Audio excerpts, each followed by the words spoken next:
Bismillahirrahmanirrahim. Assalamualaikum warahmatullahi wabarakatuh. Teman-teman semua apa kabar? Semoga kalian semua dalam kondisi sehat walafiat ya.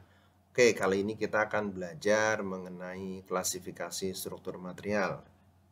Kenapa disebut klasifikasi struktur material? Karena apa? Setiap kali kita belajar material tentunya kita akan berpikir berapa sih ukurannya, besar, kecil, sangat kecil sekali. Nah, itu ukurannya berapa gitu kan. Jadi klasifikasinya masuk dalam klasifikasi apa. Oleh karena itu, hari ini kita akan kupas apa sebenarnya klasifikasi struktur material dan apa saja yang ada dalam klasifikasi struktur material tersebut.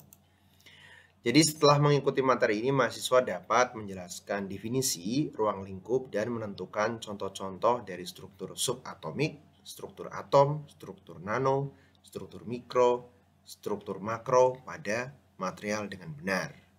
Oke ya. Struktur pada detik ini merupakan istilah yang samar sebenarnya, yang tentunya membutuhkan penjelasan. Secara singkat, struktur suatu material biasanya berkaitan dengan susunan komponen internalnya. Oleh karena itu, elemen struktural pada material lazimnya dapat diklasifikasikan berdasarkan ukuran, dan dalam hal ini ada beberapa level. Pembagian jenis struktur pada material, ini kita kategorikan ada 5 ya. Ini berdasarkan buku yang saya ekstrak dari Material Science and Engineering. Ya. Yang pertama adalah struktur subatomik, yaitu melibatkan elektron di dalam atom individu yang energinya dan interaksinya dengan inti. Kemudian yang kedua, struktur atom, berhubungan dengan organisasi atom untuk menghasilkan molekul atau kristal. Yang ketiga adalah ada struktur nano, berhubungan dengan kumpulan atom yang membentuk partikel-partikel nano yang memiliki dimensi nano. Nah, definisi dari pengertian nano size atau struktur nano ini adalah apabila material tersebut dimensinya kurang dari 100 nanometer. Nah, kemudian timbul pertanyaan, kalau misalkan 110 gimana Pak? Itu satuannya kan juga masih nano juga. Ya berarti betul memang itu adalah satuannya nano, tapi tidak bisa dikategorikan sebagai nanostructure karena dia lebih dari 100 nanometer. Maka selalu disepakati bahwa yang kita sebut dengan struktur nano adalah kurang dari 100 nanometer. Mikrostruktur merupakan elemen struktur yang dapat diamati langsung dengan menggunakan beberapa jenis mikroskop. Fitur struktur yang memiliki dimensi antara 100 nanometer dan beberapa milimeter. Ya. Alat-alat mikroskop seperti mikroskop elektron tentunya. Kemudian makrostruktur atau ya struktur makro ya. Elemen struktur yang dapat dilihat dengan mata telanjang dengan rentang skala antara beberapa milimeter dan dalam urutan 1 meter. Nah, untuk yang makrostruktur ini kita bisa melihat dengan naked eye atau mata telanjang kita tanpa alat bantu gitu ya. Jadi misalkan kita bisa melihatnya dengan jelas. Oke, berikut ini adalah contoh-contohnya. Yang pertama, struktur subatomik. Struktur atom ya, di dalamnya ada proton, neutron, dan elektron ini ya. Jadi di dalam atom tersebut ya. Kalau struktur atom sendiri, maka di sana misalkan saja kita konfigurasi dari struktur atom dari karbon ya, terdiri dari 6 proton ya, kemudian 6 neutron. Jadi untuk menseimbangkan kan, jadi jumlahnya sama. Kemudian elektron ya, susunannya seperti itu. Ya, inilah yang kita sebut dengan struktur atomnya. Dan yang ketiga adalah struktur nano. Misalkan seperti ini. Jadi kalau kita bisa perhatikan di sini, ini merupakan gambar dari hasil dari struktur nano alumina ya, aluminium oxide Al2O3. Jadi ini hasil dari VSM. Nah, gambarnya seperti ini, strukturnya seperti ini. Jadi kita akan melihat morfologi dari alumina ini seperti ini. Jadi morfologinya, bentuknya spherical ya, bulat seperti ini. Jadi kita nggak bisa melihat seperti ini tanpa bantuan alat mikroskop elektron tersebut. Dalam hal ini merupakan produk dari VSM. Kemudian mikrostruktur. Mikrostruktur contohnya seperti ini ya, dari steel ya. Jadi ada ferrit, ada martensit seperti ini ya. Jadi ini bagian-bagiannya, ini yang termasuk ferrit, kemudian yang ini merupakan martensit ya. Kita bisa melihatnya seperti ini. Ini juga menggunakan bantuan optik. Dan makrostructure atau makrostrukturnya adalah seperti ini ya. Jadi seperti itu ya. Kemudian berikut ini adalah contoh-contoh lain dari struktur atom. Nah, kita bisa melihat di sini zinc ya, zinc atau dinotasikan dengan Zn ya, yang memiliki massa atom 65,38 dengan konfigurasi elektron 28 18 2. Nah, di sana ada angka 30 ya. 30 adalah nomor atom dari zinc ya, dimana kalau yang disebut dengan elektron configuration atau konfigurasi elektron merupakan distribusi elektron dari sebuah atom atau molekul atau struktur fisik lainnya dalam orbit atom atau molekul tersebut. Nah, jadi kita bisa melihat di sini adalah susunannya 28 18. Ini kita bisa di sini lapis layer pertama ya.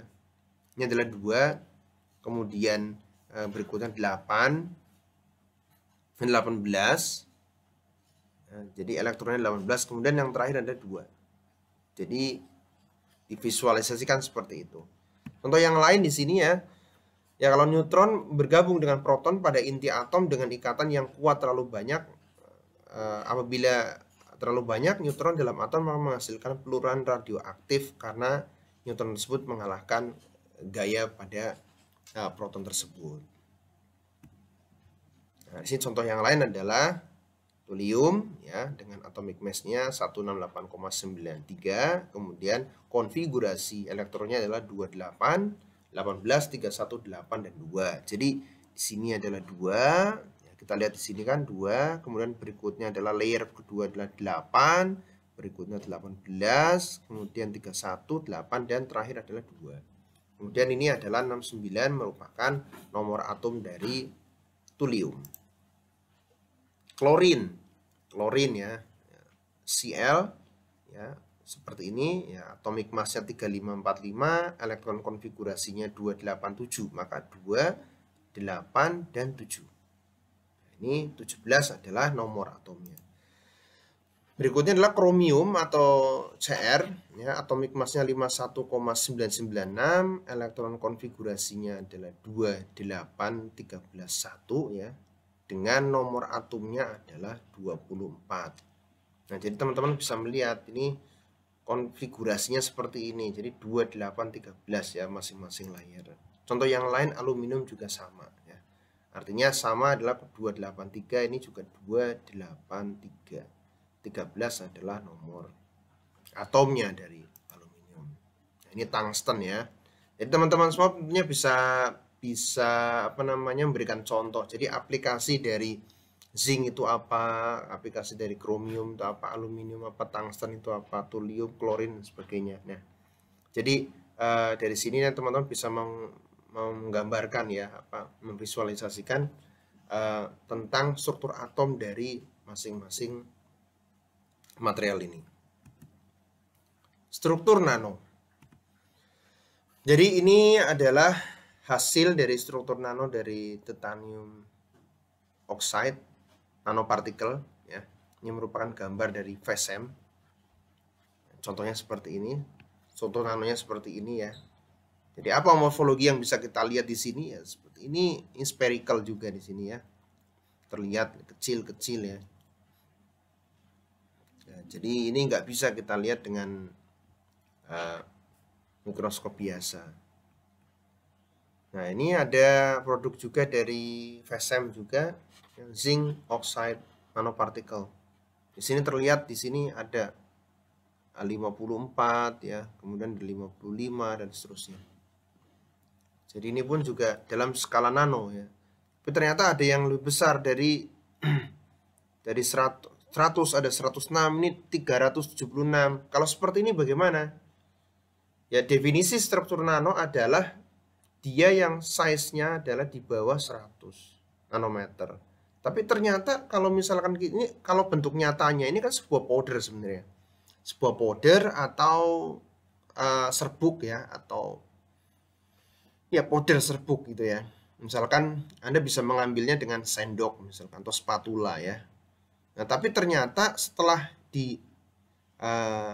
diukur ternyata tidak sama ukurannya begitu. Ada yang 50, ada yang 55 ya, ada yang 64, ada yang 46, ada yang 49, ada yang 100, bahkan ada yang 373, 300 gitu ya.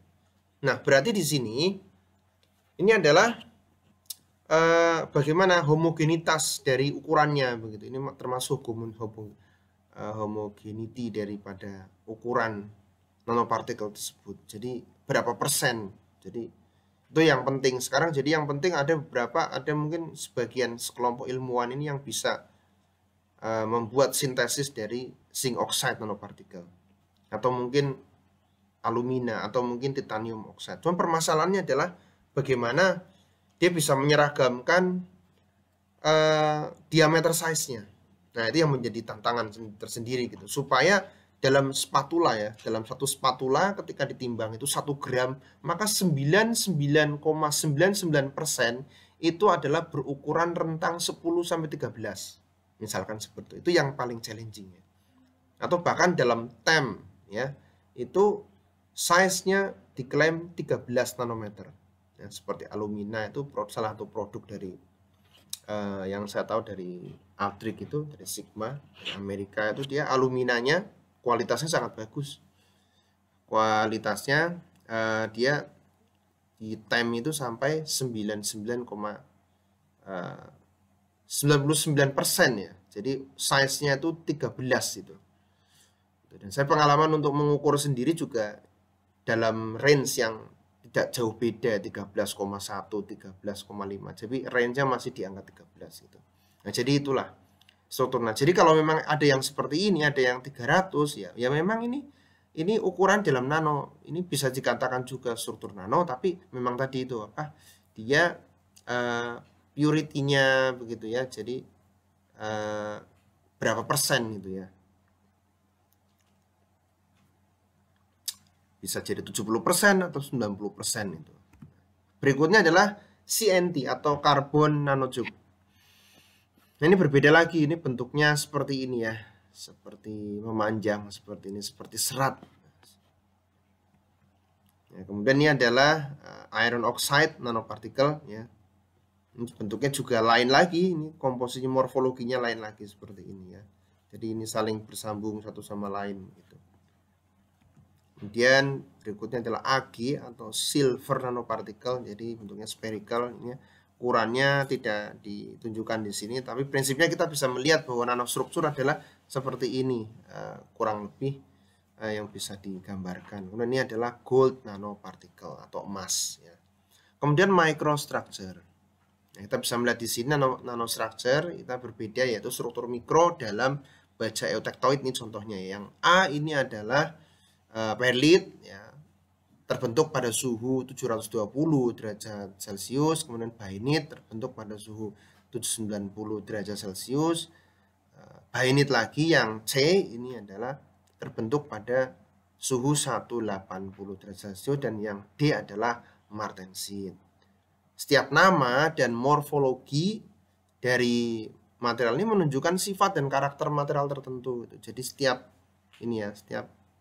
setiap gambar ya, ini menunjukkan karakter yang beda-beda. Oke, berikutnya adalah makrostruktur. Nah, kalau ini bisa kita lihat ya, jadi potongan ya, silver spot ya, ini bisa kita lihat dengan mata telanjang kita. Jadi menggunakan foto makro begitu. Foto makro ini 4 mm ya. Jadi ini potongannya seperti ini. Kemudian yang lain ini keramik ya. Kemudian ini adalah daun pepaya misalkan. Jadi kita bisa melihat langsung ya. Kemudian ada serat ijuk ya. Serat ijuk ini banyak sekali manfaatnya ya. Kemudian berikutnya adalah sabut kelapa. Kemudian serat gelas. Dan serat karbon. Dan ini adalah serat kuning. Jadi masing-masing jenis material ini dalam tahap ini kita bisa langsung melihatnya tanpa harus menggunakan alat bantu. Adapun kalau kita menghendaki alat bantu pun tidak masalah, jadi bisa lebih jelas lagi. Baik teman-teman, itu saja.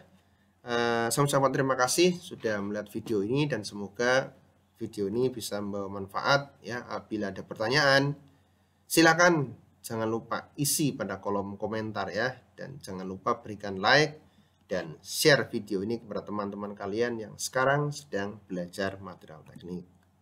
Ya, untuk update material selanjutnya jangan lupa untuk subscribe channel Agus Academy supaya kalian terus bisa mendapat update dari video-video berikutnya. Oke, terima kasih dan semangat selalu dalam belajar dari rumah. Assalamualaikum warahmatullahi wabarakatuh.